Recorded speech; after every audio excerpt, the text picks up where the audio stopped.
How's it going, everyone? I really want to talk about a topic being neurotypicality as well as autism spectrum disorder.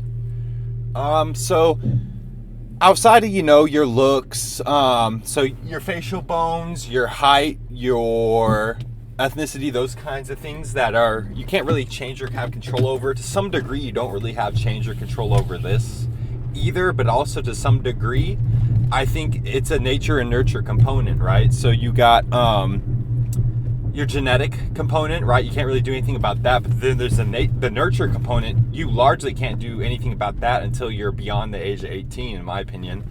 But that just depends on the society, the family pill you're given, those kinds of things, right? It's going to depend on how much you come out neurotypical, how much not. Neurotypicality is going to matter greatly in dating. I think a lot of the ick and the reason why those things are kind of coming up is I think autism spectrum disorder, it's a spectrum, right? It doesn't necessarily mean that everyone's going to be super autist, but I think there's a lot more men on the spectrum now than ever.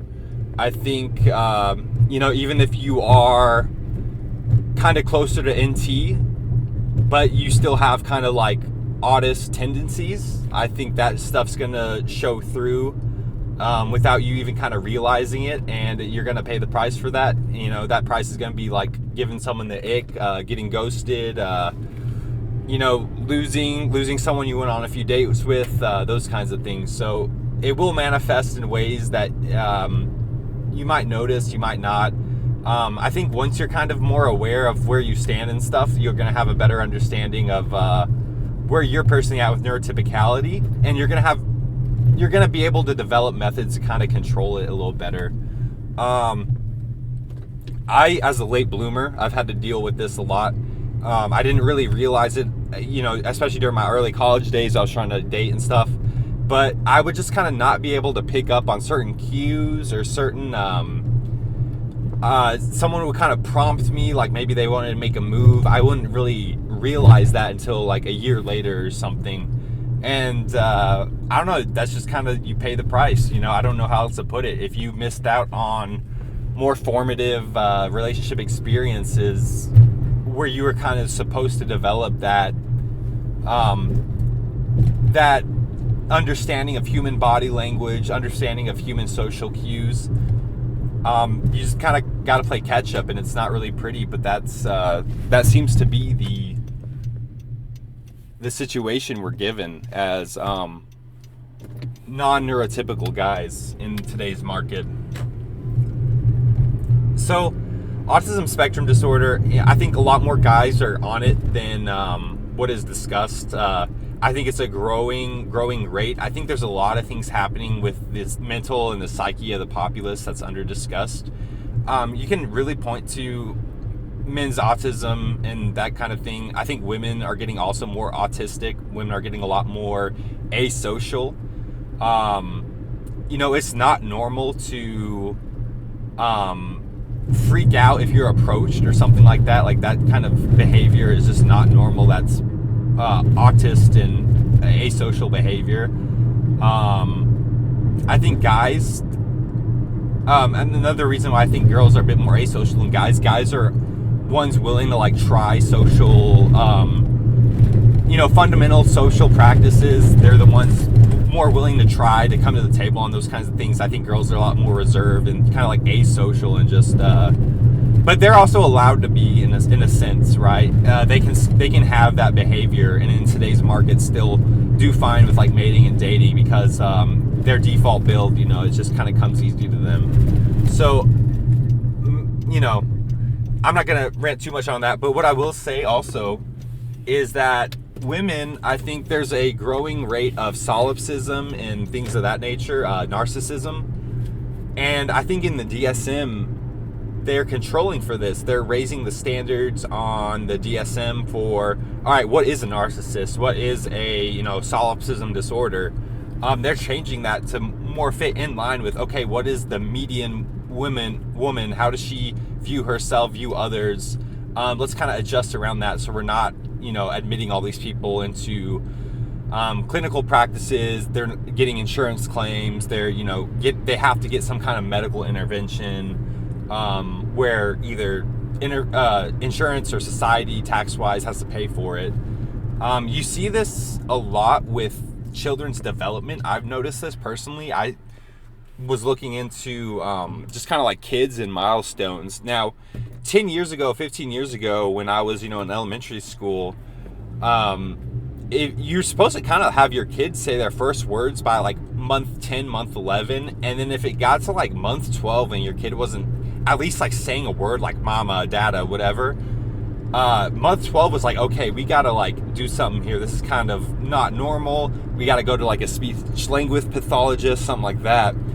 But nowadays, they brought that up to month 15. And, that's going to matter significantly for your child's development. And I think that's part of the reason why we're seeing stuff like autism spectrum disorder and all that in the populace it's going up, and it's just kind of being widely accepted. The powers that be, the boomer, almost like the boomer social powers that be, the ones who are in power right now, the boomer gerontocracy, they, I think, are doing this on purpose. They know that the youth is kind of mentally a little non-normal, and I think they're kind of trying to raise those standards on purpose because they don't want to be the ones to pay for it while they're still in power, while they still control, insurance companies, all that.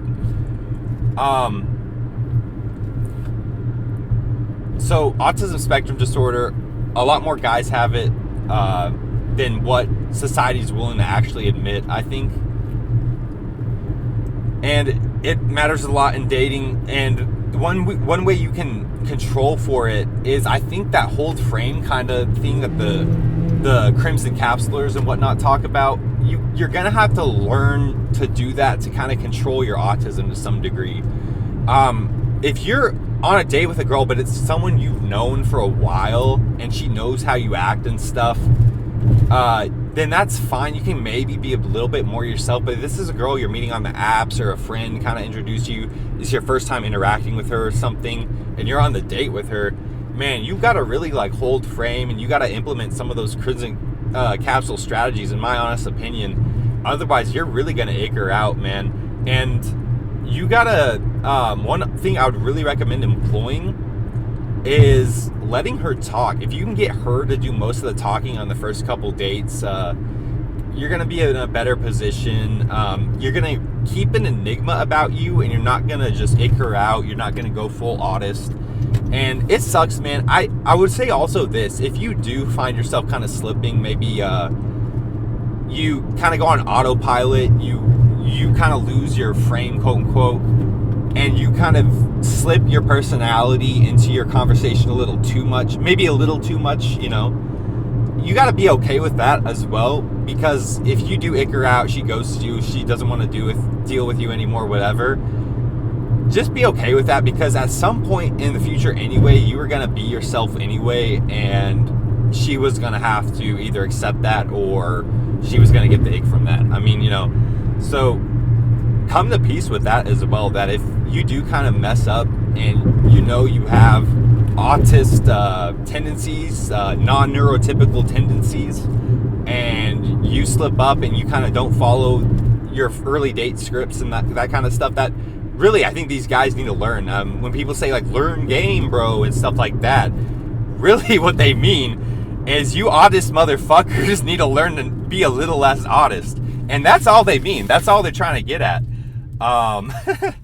So that's my honest opinion on neurotypicality and dating.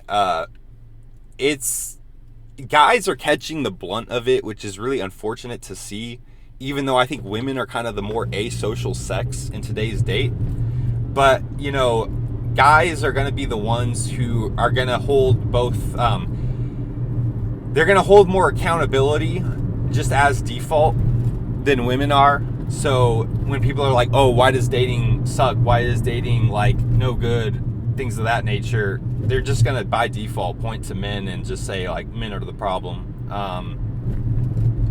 There's going to be very, very little, albeit there has been a lot more of a lens kind of on like what is women's actions. Are we holding women accountable? Those kinds of like conversation topics have blown up greatly so in the last couple of years. But as a guy, the things are gonna still fall on you, and it's really unfortunate how I think, you know, and another thing too is the pandemic, right? People don't talk about how has the pandemic changed how guys socially interact. I mean, you probably were just talking with people online, if anything, for like months on end out of your life in your formative years. I mean, that's not normal. And, you know, that's another thing that the boomer gerontocracy pushed on you. So you got to deal with that as well. There's one other thing I really wanted to mention about autism spectrum disorder. It's that even though things will be harder to get stuff going and all that, it's I think the one superpower, and the reason I think, and I'm going to end with this, right? Autism, I think it's almost like a male superpower. I think part of it, the reason why it has developed is there's something weird about the human code and genetics. I think that's kind of realizing that a lot of guys aren't reproducing nowadays or something. And I think it's saying F it. You know, it's just saying F it. So what autism does, I think, is it lacks like a social development. It lacks maybe a social cue recognition, but it makes up for that in some other kind of like cognitive way. Like you'll see this where the male brain, the autist male brain, they'll be really good at something kind of weird, like a video game. It might be something pointless, quote unquote pointless, like a video game. But they also could be really good at like certain skills. Like I see autist men who are able to do things like computer coding, computer networking, cybersecurity. They can do those things much better than your median woman in those fields can do. You know, obviously that's generalizations, right? But I'm saying like the median woman versus like the median autist male in those kinds of fields. It's no close. It's night and day difference. That the median autist male, from like a production standpoint, from a more complex ability to perform in that said field kind of standpoint, they're going to blow the median female out the water. And the other thing that autist males, and even Elon Musk is privy to this, is it's like they're even more immune to shaming and social kind of like dictation. And that's really gonna feed into what we're seeing nowadays with guys are immune to shame. Guys have a developing like apathy within their zeitgeist, like within the male zeitgeist. There's a growing apathy, and I think part of that is in part due to not only how men have been treated, but they're more and more privy to autism, to non-neurotypicality nowadays with, you know, like I said, it's either genetics or it's just guys are getting worse and worse family pills, society pills fed to them. All that stuff matters. All that stuff is worth thinking about. So I hope you guys really enjoyed this video. Please let me know your thoughts on this topic and comment any other topics you want to hear in the future. Thank you. Peace.